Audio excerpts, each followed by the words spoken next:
Welcome home, Honikel family. We're happy you're here with us today on this bright and sunny afternoon with the Huntington Beach Air Show going on in the back. So if you hear the fighter jets going over, that's just the Huntington Beach Air Show. So we should be safe here, hopefully, in my office here. My name is Father Tim Donovan, and I'm the Parochial Vicar here at St. Bonaventure Parish in Huntington Beach. And this is Pam Hurwitz, my co-host. Welcome. Thank you for having me. And I just got back. I've missed you guys. Yes, welcome back. I told him that you were gallivanting across Europe. Okay. I'm not sure if that was the right word for it, but it came out like that. So. You know what? It felt a little bit like that. Okay. And I had the blessing of doing that with my husband and my daughter, my son-in-law, and my parents. And they're actually, I've talked to them quite a bit about this podcast, and they've heard different pieces of it, and they are actually joining us today. They're here with us today. Yes. Yes, and Pam's maiden name is Honikel. Yes. Surprise. So welcome. Thank you. We're happy to be here too. Awesome. I think I'm happy to be here. They're a little nervous about podcasting, but we told them relax. It's just a conversation now. Share it with people, and they love it. So, and we can reach out to them, but no Facebook comments. You know, we're just in person, right? We'll reach out in person to thank you for that. So, go ahead and introduce yourselves. Tell us a little bit about who you are. So maybe something you love, or maybe a favorite part of your trip that you just went on. What an awesome thing! Go ahead, Jenny. The favorite part of my trip was actually we went to, and I wasn't planning on going there, but my daughter threw it out to Brian, my son-in-law. No, Yes. whatever, son-in-law. That we should stop at Dachau. Oh, So we drove an hour from Salzburg to sits outside of Munich, and we did the tour there, and that really was very, very sobering and very kind of, I hate to say this, but it was fulfilling because, you know, there's people here that don't even think it happened. All you have to do is go for a trip there and you realize it happened. And it's very, I don't know if you know who Eli Wiesel is. yeah. Oh, yeah. Yes, well, he Night. was in that He camp. wrote Night, right? The book. Yeah. Yes. Yes. Yes, he was that in was that camp. that famous He was in quote that he has camp. in the book. The where night, he the book says- night, and I got it while I was there, and I Did you? read it because this is a small book, very, very, Elie Wiesel, huh? very moving. He is, and there's that beautiful quote in there where he's standing in line, and they have people hanging there, and then someone asks, you know, where is God? And he hears the echo in his heart that God is there hanging on the wire with them, you know. The funny, not to just when you want me to be quiet, just tell me because I talk a lot. My husband hates that. No, but when we were there, 2 weeks, 6 months before we left, I actually was at Chapman College because I heard he was going to speak there. Okay. And I have a friend she's mentally challenged. And I took her with me, and we were standing in line. We had no tickets. And a professor came up to me and said, "You look like you don't have any tickets. Why don't you take mine?" Wow. I almost dropped dead. And he died 2 weeks later, Eli Wiesel. Did he really? Yeah, my so God. she got So to... it was very moving. Yeah. So when I got to go there, that really, because that's where he was. That's the camp he was brought to. Wow. Yeah. I think you should have mentioned Sherry's name in case she hears this iPod. She would be thrilled. No, it's podcast. Podcast. But yeah, I think we all walked away from that experience a little different, you know, a little different. And just touring the camp and just coming through those doors. I mean, it was very sobering and just, you know, thinking about the human spirit and how, you know, how we are, you know, created to be survivors and, you know, just how they, you know, were able to, you know, in small ways encourage each other. And they had stories about that as well. But just, you know, that sobering idea that, you know, how we treat people and justice. I mean, that needs to be something we constantly are looking at and talking about. I mean, it's the essence of the beauty of the lives that we have now, and we can never forget, you know, those things, you know.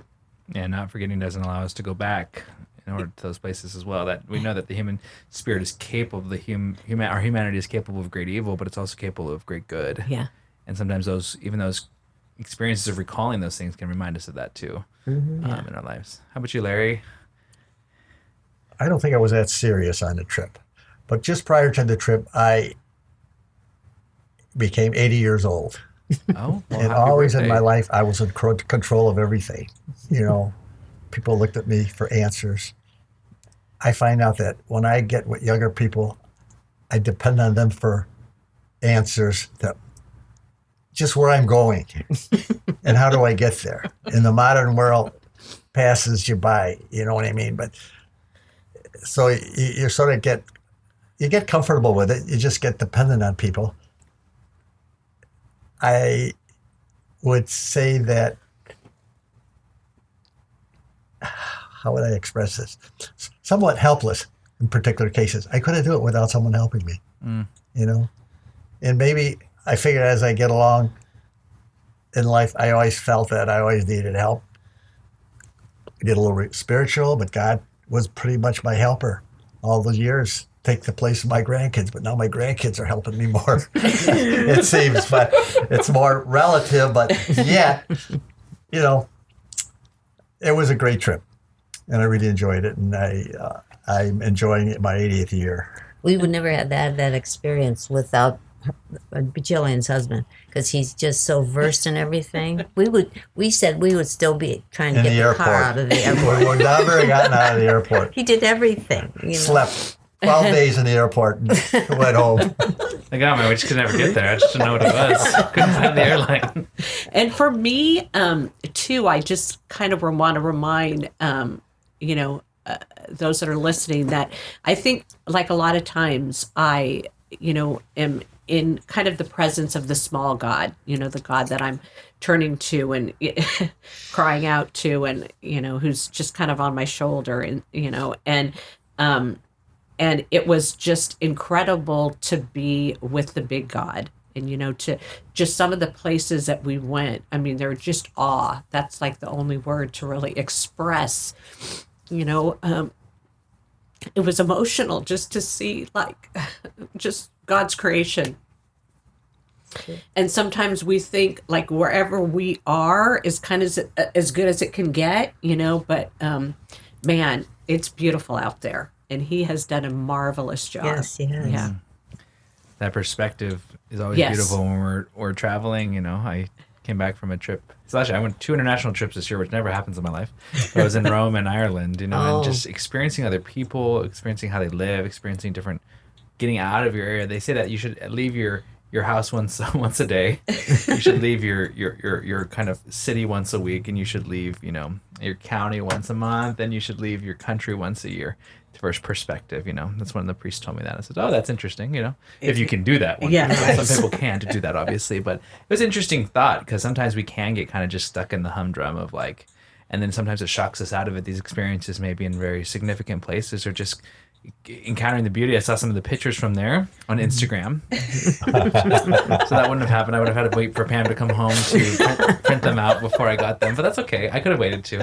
But these beautiful vistas and where were you guys in Strasbourg or something, right? Yes. Overlooking the water. Salzburg. Yes. Salzburg. And And we call those Hallstatt. we call them Beauty. grammable moments, And it was just beautiful, and kind of seeing that, but also, I think sometimes when we see that just inspires a little envy too, like, oh man, I want to go on a trip, But it's just to thank God in those moments too. But I mean, how cool though to be able to go with 3 generations then, huh? Yes. They went on a trip with I 3 never thought I would generations do of that in people. my life. Never even thought of it. So I had this big party for Larry the week before, and then they called me about 2 weeks before and said, "Do you want to go on a trip with us?" And I didn't know, could I run into one thing and we did it. Wow. I mean, we did it. Yeah. So you wait. You invited them on this trip 2 weeks before it happened? Well, that's how we before do the stuff, party, right? and then 1 week after the party, we went on the trip. Whoa. Yeah. So I had 130 Yeah. people for his 80th birthday, trying to get it together, and I had it at St. Norbert's in their hall. Thank goodness Father Bruce was very nice, Generous. kind, generous. Yes, Yeah. but so it was all just went so fast. Yeah. Wow. Awesome. So yes, it was wonderful, and we feel very blessed that we were able to do that. And another piece that I think what we all need to do once, however often, is we just had so many meals together, and just sitting at tables and I can't even, but just conversation and laughter, and I'll never forget Yeah, that me either. time. I never thought we would ever go with them. My granddaughter. I mean, I never thought we'd vacation together. So Yeah, it was what a a big. gift though. I've never, yeah, because I never, we never went like on a international trip like that. Well, trips always bring the best and the worst out of us sometimes, and especially when you're traveling with your family, I think, But in order but the memories that are formed when we do things with each other, so beautiful. Yeah. So don't forget those pieces, So this is kind of off the track, but I have to interrupt because my daughter gave me this box of cards, and before we left, I never even told anybody this. Keep going. Okay, well, and it just says, guard well your spare moments. I'm just responding to what you said. It says, they're like uncut diamonds. Discard them and their value will never be known. Improve them and they will become the brightest gems in a useful life.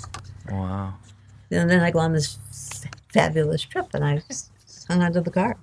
Wow, it sounds like it was prepared. I Yes, love that yes. preparation. So these are warriors that we have with us. Okay, these are warriors. They have they're still in the process of parenting 4 children. Why don't you tell us the name and age of your kids? My oldest is my dear daughter, Pamela. And I think most of you have heard her talk. And I've been listening to her for 57 years. 58 years. So I think she'll be talking to you longer than She was going born to talk talking. to me. And then my next son is Daniel. 56. We just skipped the Matthew and we'll skip the Chris. And it's almost like 4 generations because each child, as they grew up, experienced so much of a different life than their older brothers or sisters, Pam was brought up in more of an innocent situation, and Dan, I think the drugs sort of moved in, a little more freedom in sexuality, you know what I mean? And then Matt, oh God, Matt, he saw all these things a little bit, where they're a little bit freer and more natural for kids to get into trouble. And the personality of my youngest son, Chris, sort of kept them away from this. That I don't know for sure. I haven't really quizzed him on it, but he sort of escaped that a little. He's a little more conscious. And then I reflect on my life. When I was those age, temptation wasn't like it is in this world. You know what I mean? There's so much temptation in this time. The TV, the movies, the magazines, the telephone. You just can't really get through a day without being tempted. We were so kind of far removed from that we, I didn't know how to counsel my boys, my 2 older boys. I had I had one sister, he had 2 sisters. So we didn't, and my parents worked. It was And a simpler life. Simpler, very Simpler simple life. life. So the gospel, this. Yeah, the gospel. So Pam is still crying over here. Yeah. She's crying out. And actually, it's a perfect segue because Bartimaeus in this weekend's gospel is crying out to Jesus. And Bartimaeus is the blind man who's been blind, I think, since his birth, or if it doesn't say there. And he knows that this Jesus guy is somebody special. And he's coming along on the road and he cries out to him, Jesus, son of David, have pity on me. Come and help me. I need you. And so he keeps crying out to him, and the disciples the people along the road, maybe the disciples they're hushing him, they're saying, be quiet. Like Jesus doesn't want to hear your crying. And he cries out all the more. He says, Jesus, son of David, have pity on me. And Jesus hears his cry and calls him to himself and ends up healing his blindness. And I think that sometimes in our lives, like Jesus is the last person we cry out to.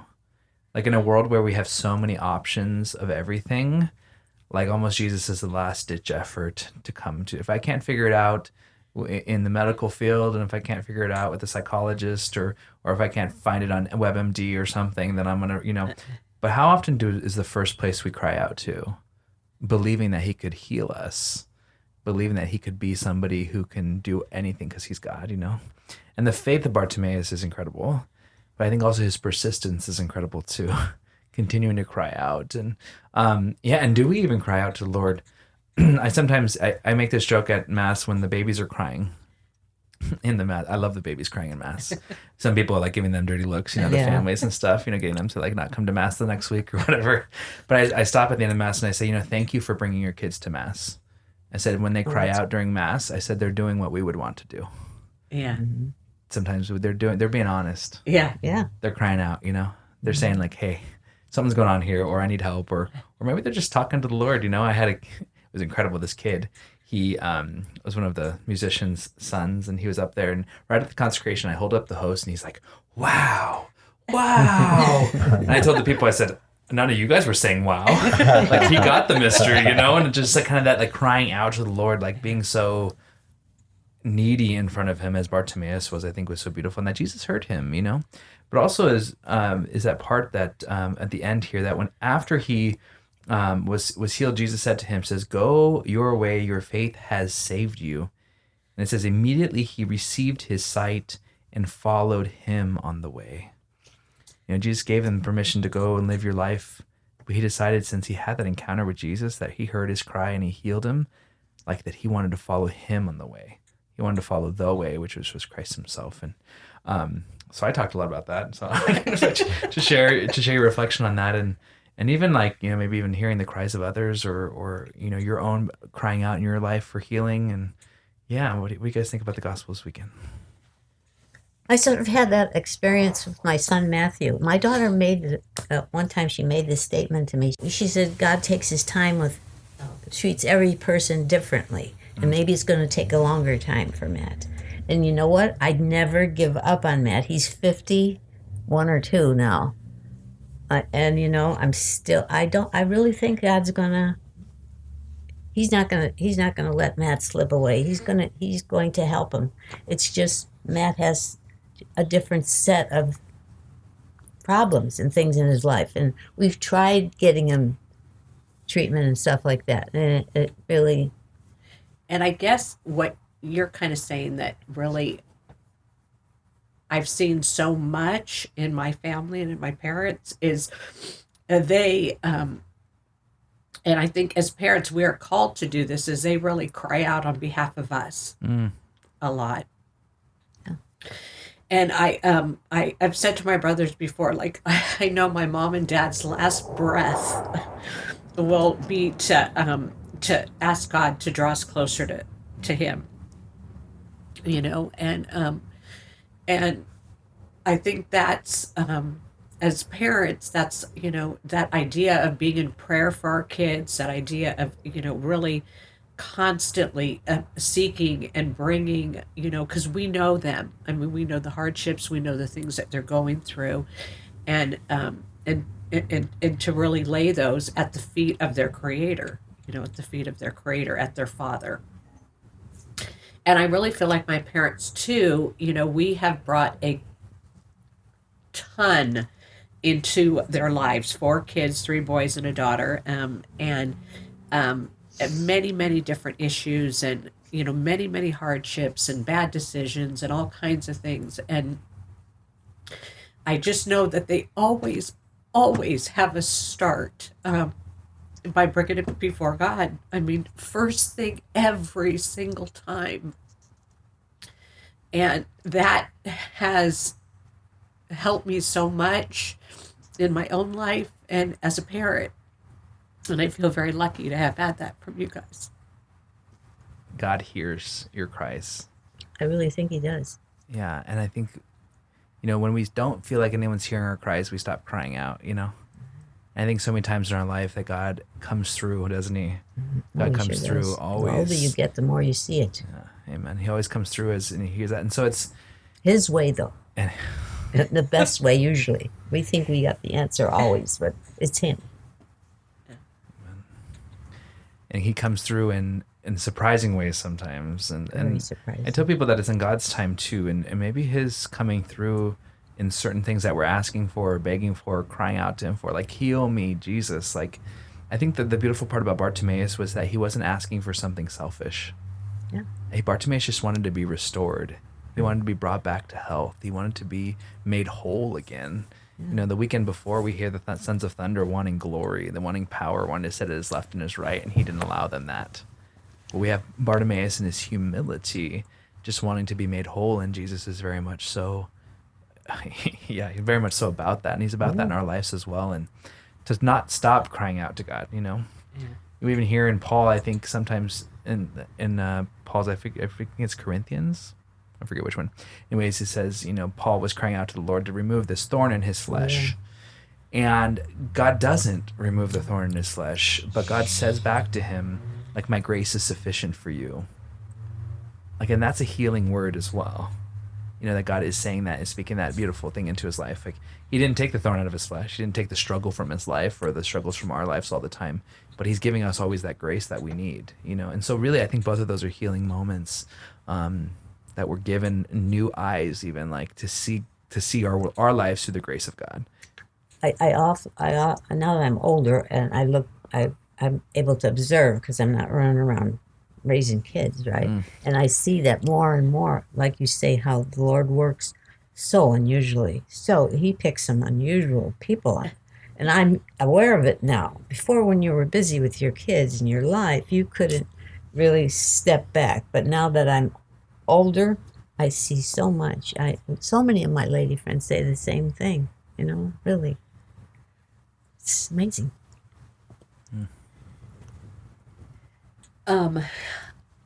What was that blind man's name?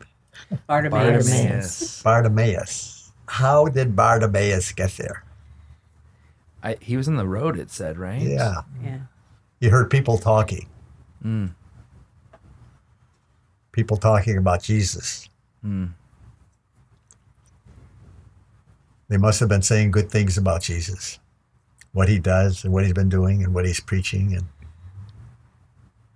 he starts to think, boy, maybe they know something I don't know.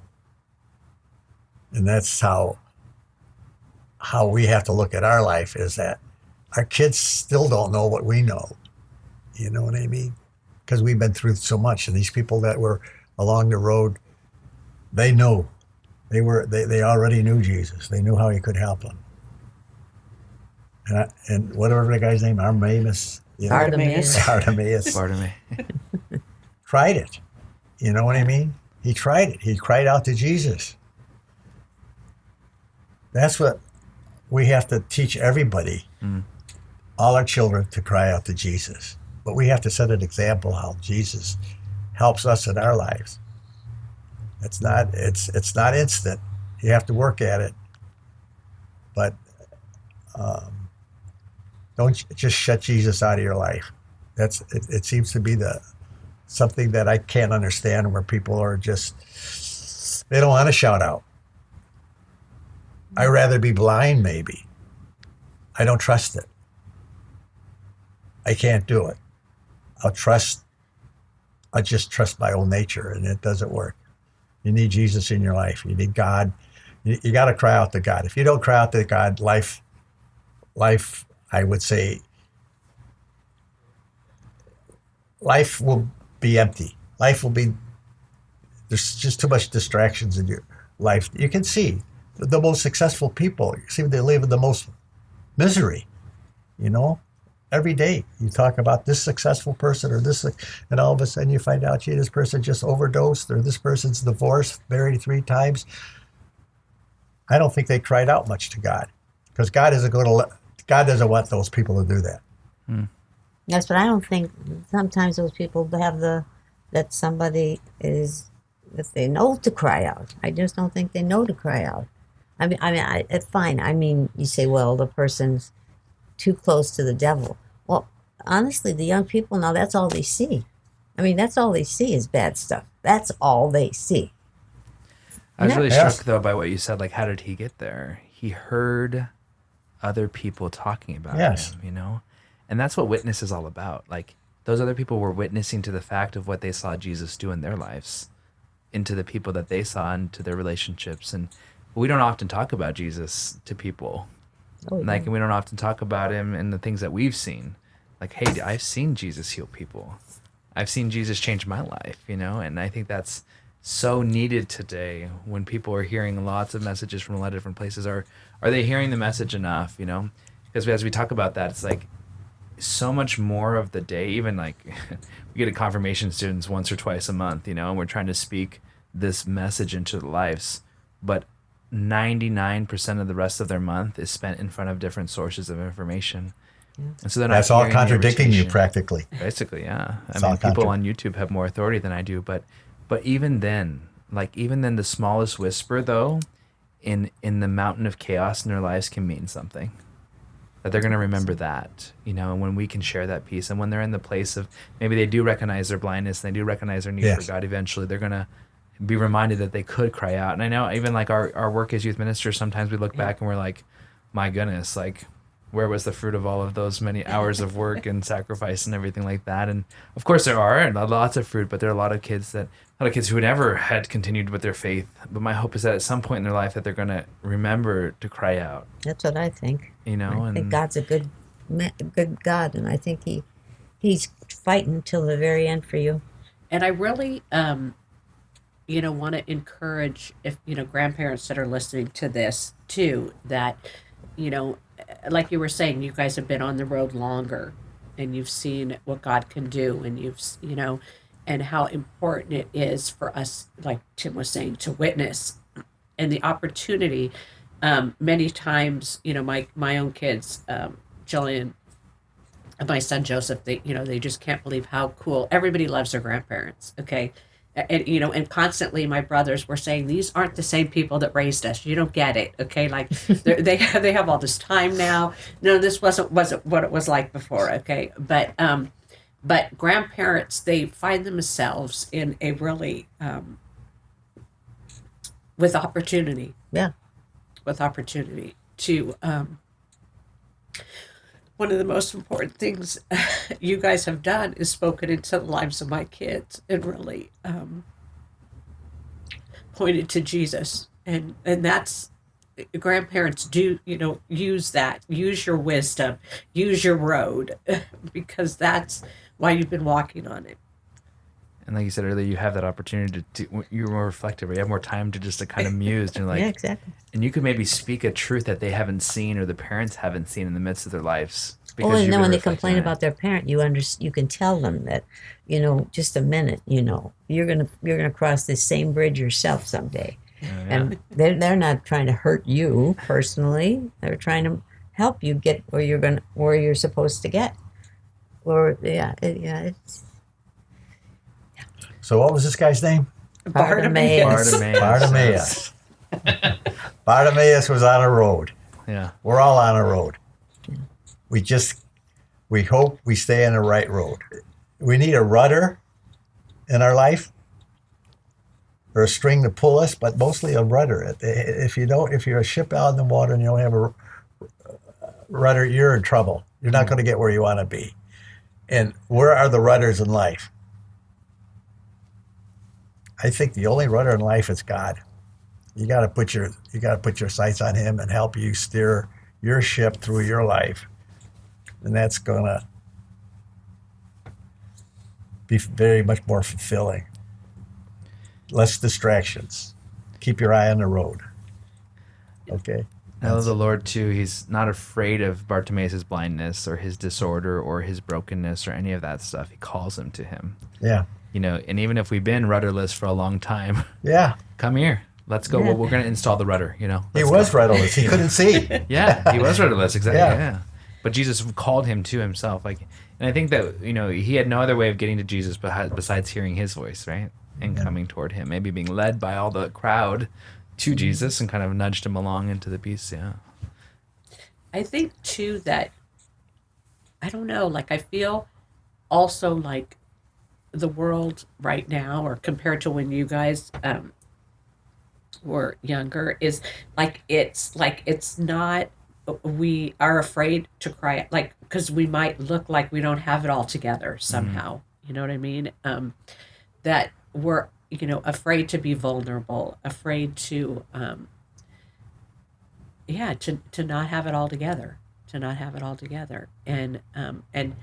it, and really God, it just, he works in weakness, he works in weakness, and so it's okay to not have it all together. It's okay to not have it all together. And somehow I feel like It's very okay not to have it. in It's your very generation, people, I don't know, I feel like they were a little bit more honest about where they were at, the depression, things weren't as, but right now it just, I don't know, there just seems to be this sense of, it's not good to cry out. Like it fix, just, yeah. It's more devil activity now. The devil's so active. Wow. I mean, that's scary. Well, you wonder what voice we're listening to, Yeah. huh? Yes. And I think that's what draws us forward is what voice we listen to. Because Yeah, it's but like he's we're being a- led he's- by that voice. He's a tough guy. Yeah. Being led by the voice of Jesus, spending that time, we talk about getting quiet too with him and just being able to listen to him. But yeah, sometimes when we've lost a certain sense of our own independence, even with being like Bartimaeus being blind, he had lost a sense of his independence of doing it himself, but he heightened his sense probably of hearing. Oh, yeah. One And- sense always takes over. And he's always maybe that led him to hearing the people speak about Jesus more so. And sometimes God has to let us get blind, or he has to let us get deaf or whatever, so that we can heighten that sense of our need for him as well. Yeah. I think that's part of this story of Bartimaeus as well, is that he needed God. And God was able to work in his life because he was actually willing to cry out to him and knew that he couldn't heal himself, he couldn't fix himself. And I think we live in a world that's so much so, it's like, this is on you. You fix it, you heal it, you change it. And to be free enough to say, no, like, I can't. God can, and he promised that he would do that in my life. Because there is a piece of our faith that is dependence. And, I think that's the whole faith. okay. What? The whole faith is dependence. But we are a people, or we have been, the world really tells us, to seek independence, you know? Yeah. And you're right. And even like you were saying, like as you get older, your life is going back into the child stage of dependence, of being led, of being cared for, Yeah. of being, somebody who can't take care of themselves all the way. And that's that. I think that's a preparation for eternity I think so, too. in our lives. There is a man in our lives that is blind. It's Jillian's husband's uncle. He's, Lost his sight like 3 years ago. Yeah. he Oh, was, And slowly losing his leg. Yeah. Now, for him, really, to get through the day, needs somebody. He can't really get the day just to be totally independent. Definitely.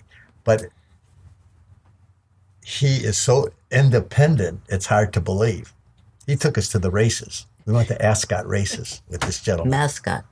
Ascot. Isn't it Ascot. Oh, mascot. Ascot. Ascot. Yes. There were 6 races. He picked a winner in 4. And he couldn't see the form. He But he's He very couldn't see smart him. man, he too. couldn't see him. Wow.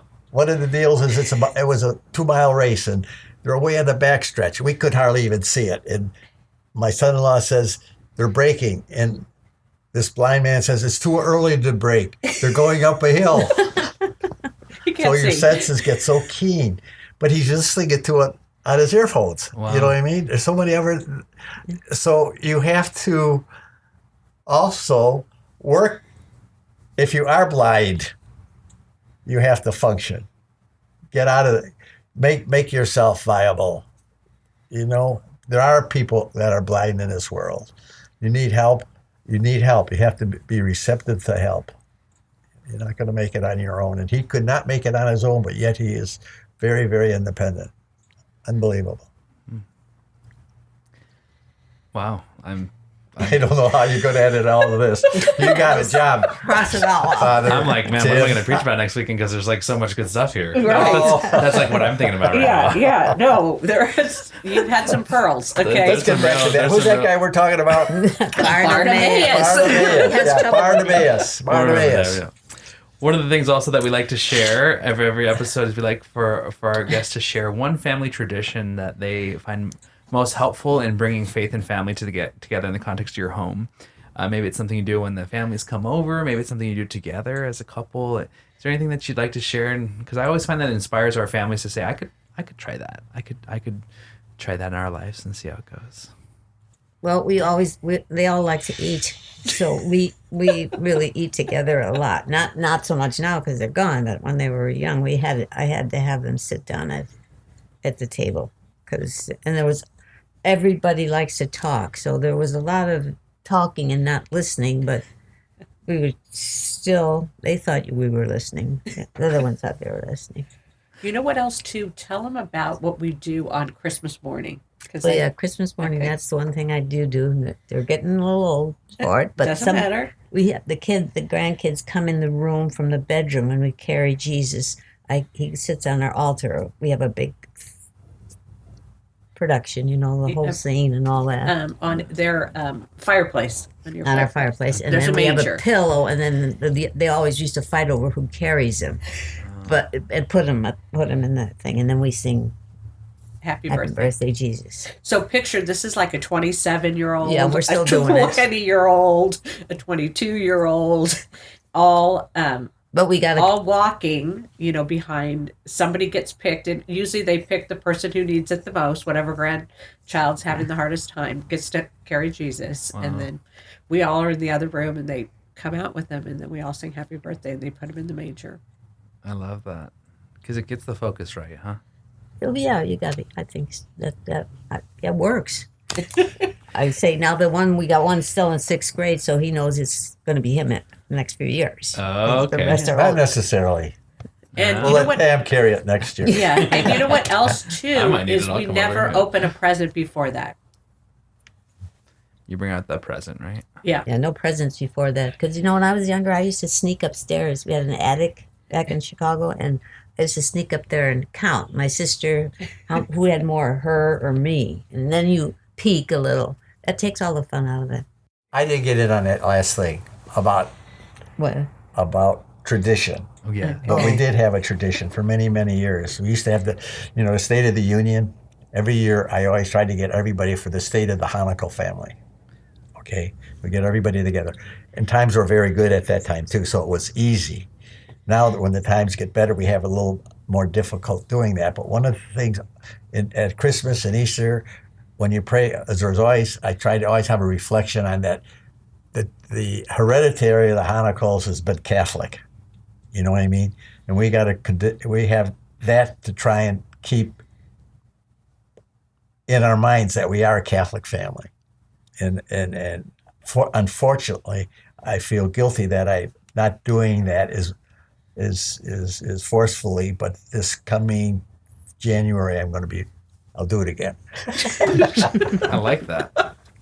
The state of the family. Yeah.